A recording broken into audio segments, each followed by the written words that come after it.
up, folks? Jorge Anito here. Thanks for stopping by and welcome back. My friends, today we are discussing my top 5 convincers in sleight of hand.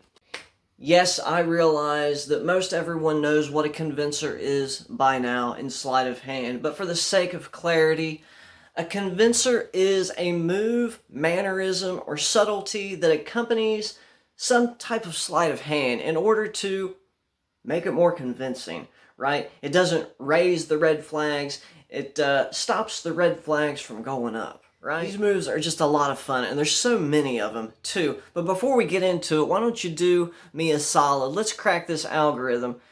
And I just got my hair cut today. This lady, man, she does not. Leave a like, drop a comment below, and if you're not subscribed, I invite you to subscribe. Let's support each other. Let's do this. If you have a YouTube channel as well, let me know in the comments. Hey, Jorge, I got this channel over here. I'll more than happy to run over and subscribe. Check it out. Support you. You know, we support one another. We're like a family here. You know what I'm saying? We have 2 honorable mentions. We're going to get out the way first. The reason that I'm listing them as honorable mentions is because they don't really fit into the category of convincers. However, they are moves that have naturally built-in convincers into them. This is my first honorable mention, and it is, yes, bow to stern. This is a lovely move. Obviously, it has a built-in convincer, right? Just the mechanics of it. You naturally have to do some things that, you know, causes that convincing move to just come in at the end. It's really a lovely thing. Wow.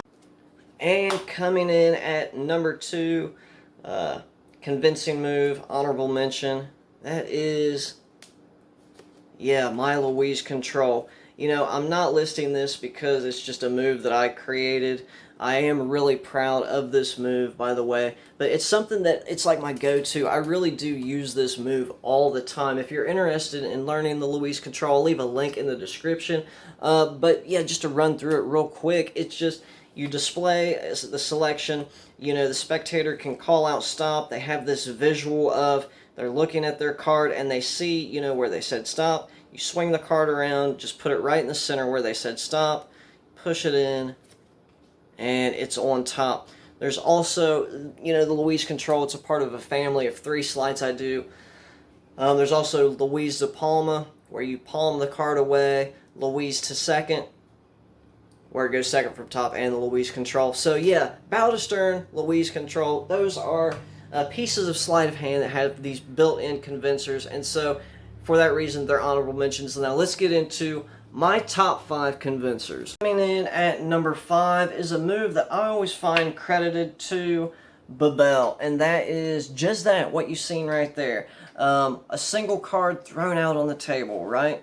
And, you know, it actually is a double. Yeah, it's just a way to handle a double. You know, the card just gets thrown out there like that. And who would ever imagine that 2 cards can stay uniform like that, just skipping and hopping and flipping across the table like that? Yeah, I've heard Jeremy Griffith and a few others credit Bebel. If you're not familiar who Bebel is, I actually listed him on my top 5 underground magicians. He's a French magician that is just an underground legend, is what I was getting at. Underground magician. Underground legend, for real. This guy is a beast. And it's really hard, difficult to find stuff, you know, him performing and things like that. There is some things out there, you kind of got to do some digging, but this is one of the things he does. It's a little convincer to just handling a double as though it was one. Just throwing a double out on the table, it's kind of flipping and hopping around, and it stays together. It's really beautiful. Number 5, Bebel's double.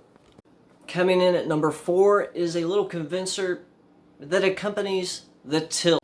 Man, what you mean the tilt? I'm gonna hit unsubscribe so fast. About to watch Chris Ramsay and West Bar.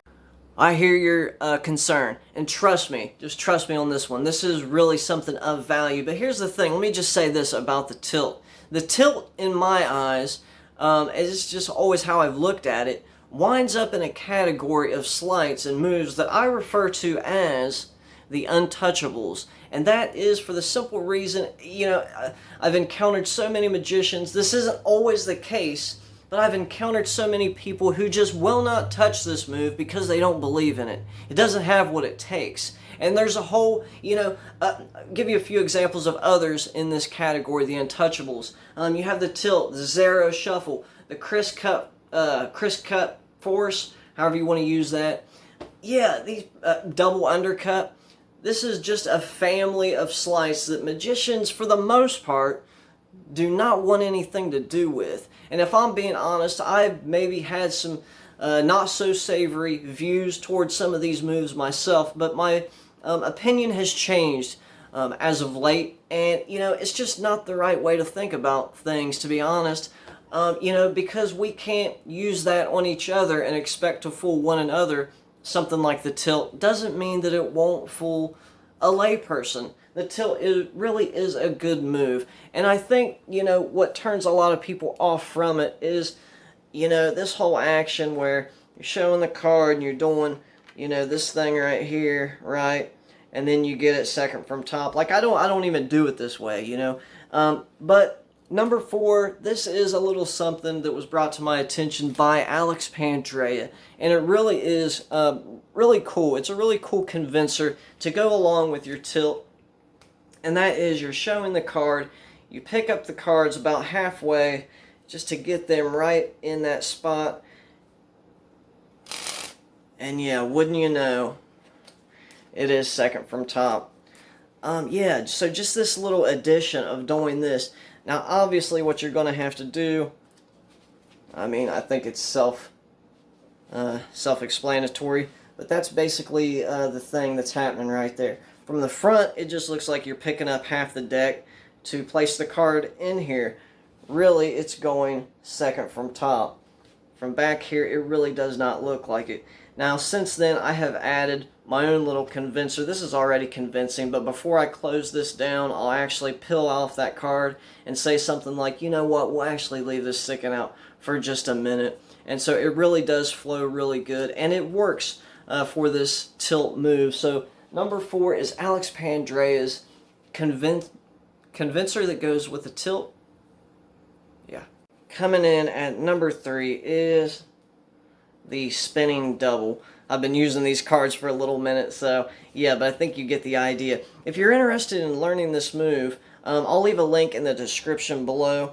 This is a lot of fun to do. Dan and Dave have their handling of this on the trilogy, so I offer a little something on it. But yeah, this is kind of fun to do, especially if you already know how to do a soft double, or I refer to the gliding double. Yeah, this is just a nice little convincer of just kind of spinning the card on top of the deck. Obviously being 2, great convincer. Number 3, spinning double. And coming in at number 2 is a little move that was brought to my attention recent, and that is Dan Tong's pad spread. Now, obviously, this works great in sandwich routines where you have, let's say, the 2 black kings. You already have the load in there. You throw the cards out, and throwing them out on the pad, it conceals the card that's in between. And I remember when I first saw this years ago, back when people was doing things with the Daniel Madison half vanish. Wow, that's an old move. And I remember seeing this guy do a sandwich effect where he did this move. I didn't know the name of it, but I thought, man, that is really cool. And so recently, Sean Devine, if you don't know who that is, check out his YouTube channel. I'll leave a link in the description. But yeah, he mentioned this in like his top 20 pro tips. I think it was part 3, where he was going over his sandwich routine. I think it was called Hold the Horseradish. But yeah, he utilizes this very move. And yeah, he let us know that this is Dan Tong's. This was his contribution. And so, what it is, so cool, man. And he explains it much better than me. But, this is great. You have a card, and however you want to load that. And from a face-down position, you just kind of throw them out on the table. Whoop, I did a little bit too hard there, but, wow. Yeah, just like that. And, it's going to take some practice to get it just right. But, yeah, it's really cool. I think the guy that I seen do this, he kind of displayed him and did this little flip. I don't know if you can see that, but they almost stayed together. So yeah, toy around with that. I think you guys will find it really, really useful. Dan Tong's pad spread coming in number 2. And coming in at the number 1 spot, dropping in hot, we have another tilt with a convincer. Another tilt. I'm hitting unsubscribe for sure now. I'm gonna hear what you have to say, but I'm about to hit unsubscribe. This is Xavier Spade's tilt, where the card goes right in the center like that, and you could see the last moment that it goes in to the center right there. It's obviously not on top, nor is it on bottom, but wouldn't you know, yeah, second from top. It's a tilt move. So I can't teach this, but I can say that if you have Xavier's Rise, I've had this for a long time, only recently really started looking at some of the things that he was talking about in this download, and this is one of the moves, and it's beautiful. It really is. And if you didn't quite catch that, I'll show it to you again. It really is beautiful. I want to get it set up. I don't want to have to struggle with this, but yeah, you're showing the spectator's card. You're obviously we know what's happening, but it's this last part that's the convincer, and it looks like that. This single card gets kicked out of the middle, looking like their card really did go in the middle. So yeah, that is Xavier Spade's tilt. It's a lot of fun, man. Just, we know it's going second from top, but in that fraction of a second, right when it goes in second from top, bam, there's a card that is side jogged all the way. Actually, it looks like, it is in the middle of the deck, man. It's really a great convincer, man. What a great contribution from Xavier Spade. If you don't have Xavier's Rise, check it out. I think it's like $10 on his site. So guys, there you have it. That's my top 5 convincers. Let me know in the comments some of your favorite convincers. Let me know convincing moves, sleights that you find convincing. I'm always interested to hear what it is you have to say. Jorge and Ito here, signing off. Be blessed. Have a great weekend.